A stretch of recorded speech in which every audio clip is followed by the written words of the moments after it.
خطا ہونا بزرگی میں کوئی رکاوٹ نہیں۔ ماعز اسلمی کو پتھر پڑ رہے تھے جب وہ حد لگ رہی تھی، کہ ابھی جو تم نے ماعز کا گوشت کھایا اس سے زیادہ ناپاک تم نے کھایا۔ گناہ ہونا انسانی اللہ اور بندے کے تعلق میں رکاوٹ تب بنتا ہے جب اصرار ہو، میں حاملہ ہوں زنا سے، مجھے پاک کریں، اس لیے کبھی کسی کے گناہ پر اس کو حقیر نہ سمجھو۔ ہاتھ جوڑتا ہوں،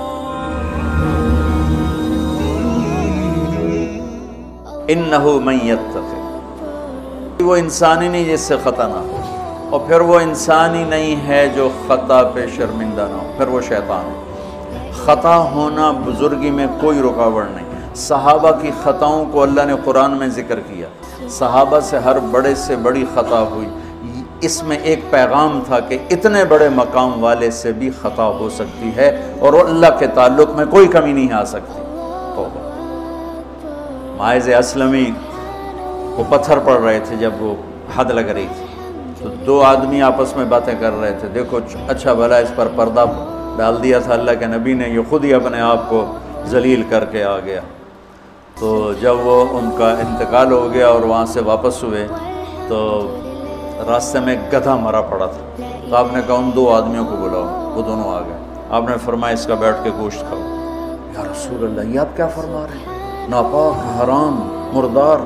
کہ ابھی جو تم نے ماعز کا گوشت کھایا اس سے زیادہ ناپاک تم نے کھایا، کہ تم اس کی غیبت کر رہے، اور میں محمد مصطفیٰ اللہ کی قسم کھا کے کہتا ہوں میں اسے دیکھ رہا ہوں جنت کی نہروں میں نہاتا تھا۔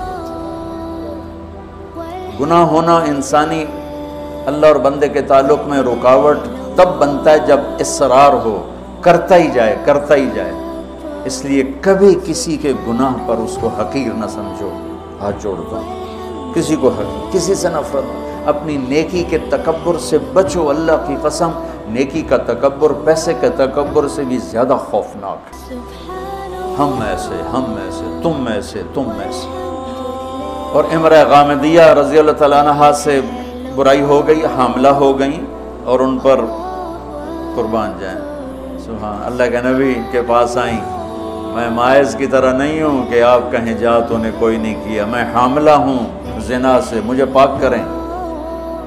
تو آپ نے فرمایا، آپ نے اس کو ٹالنے کے لیے کہ جا پہلے بچہ پیدا کر، پھر اس کے بعد دیکھا جائے گا، کہ 9 مہینے گزریں گے آپ ہی بھول جائے گی۔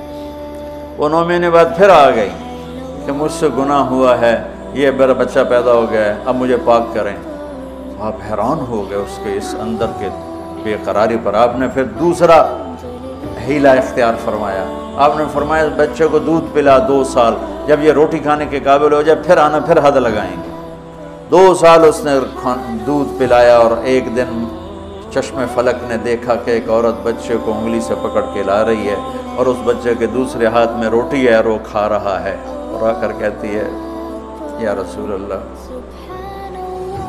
یہ روٹی کھا رہا ہے، طہرنی، مجھے پاک کیجیے۔ میرے نبی کے بھی آنسو نکل آئے۔ تو آپ نے فرمایا اس بچے کو کون اپنا بیٹا بناتا ہے، میں ضمانت دیتا ہوں جنت میں وہ میرا ساتھی ہوگا۔ تو ایک انصاری صحابی نے اٹھ کر کہا یا رسول اللہ میں اس کو اپنا بیٹا بناتا ہوں۔ اتنی بڑی بڑی ہستیوں سے گناہ ہو جاتے ہیں، لیکن ہم کہتے ہیں یا موسیٰ یا فرعون۔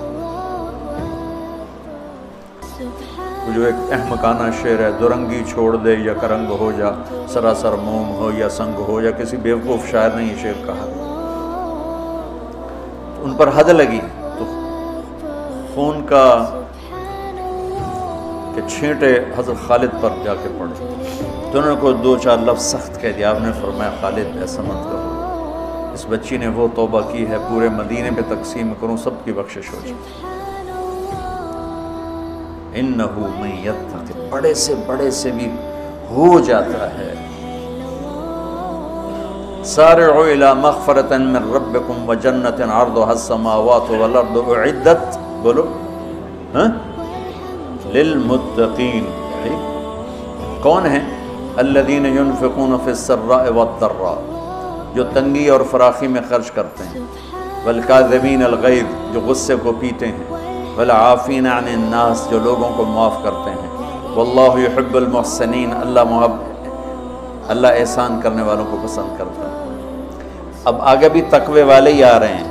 والذین اذا فعلوا فاحشۃ، فاحشہ میں نے بتایا تھا نا قرآن میں کس معنی میں آتا ہے، اور یہ کس کے بارے میں؟ اللہ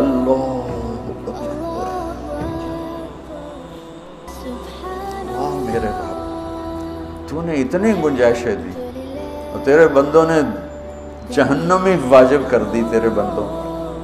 مجھے ایک پڑھا لکھا نوجوان کہنے لگا تسی مولویاں ساڑھے کو لو ساڑھا رب کھولے، اور ساتھ ہی رونے لگا کہ تسا مولویاں ساڑھے کو ساڑھا رب کھولے،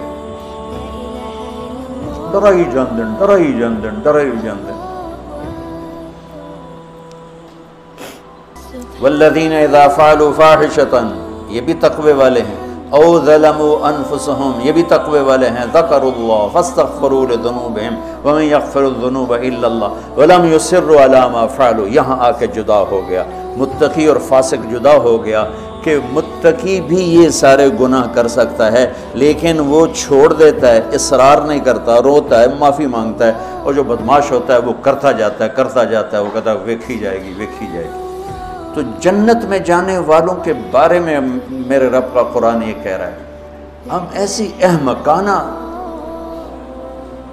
سوچ کے مالک ہیں کہ نیک آدمی تو بن جائے معصوم پاک نبیوں کی طرح، اور جو نافرمان ہے وہ فرعون بن جائے، وہ کیوں نیکی کرتا ہے؟ میرا کالج کا ساتھی تھا احمد مصطفیٰ، 96 میں فوت ہو گیا۔ اس کا چلہ لگا تو سارے عیب چھوٹ گئے، صرف شراب رہ گئی تھی، تو وہ نشے میں اس کے دوستوں نے اس کو گھر کے دروازے کے سامنے اتارا تو وہ دروازے پر ہی گر کے پڑا ہوا تھا، تو پولیس کی گزری وین تو انہوں نے اٹھا کے ڈالا اور چوکی لے گئے۔ صبح اس کی آنکھ کھلی تو روشنی ہو رہی تھی، تو اس نے سپاہی بھی جانتے تھے، اچھا بڑے آدمی کا بیٹا تھا، خود بھی کافی مشہور تھا، تو اس نے کہا یار جلدی جلدی مصلی لوٹا لو، میں نے نماز پڑھنی۔ تو کہنے لگا راتی کی کرتے رہے ہو؟ تو کہنے لگا اسے واسطے تو نماز پڑھن لگا کہ منہ کالا کیتا ہے دھو بھی لواں۔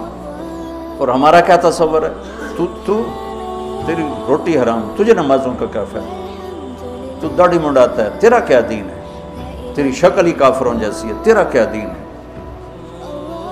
ہمارے دیندار طبقے نے بے دینی کو پروموٹ کیا، نفرت کر کے۔ دین تو سراپا محبت سراپا۔